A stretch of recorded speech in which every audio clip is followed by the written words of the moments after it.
before I proceed with my bread for today, these are my ingredients. This is my all-time favorite margarine, Sunshine margarine, and this is my cream milk, peak milk. I mean, you guys, you know that I like peak milk. Yes, my all-time favorite. My sugar. I'll use 1 egg and my all-purpose flour. Okay. So bread, they're very simple. You know, your bread now is simple. But before that, we all know today is a Father's Day.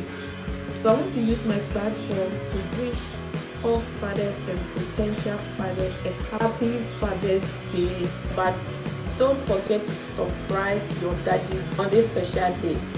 Today being a Father's Day, I want to recommend this gift box to you guys.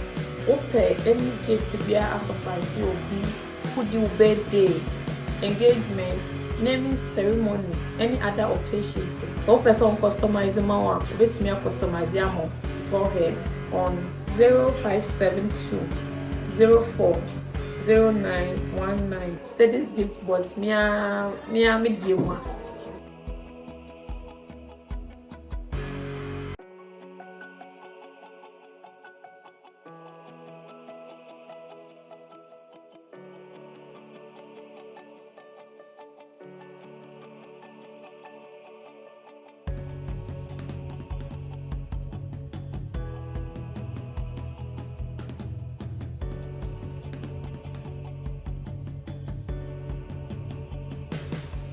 I cut my dough into 9 pieces because my pan is not that big. Okay,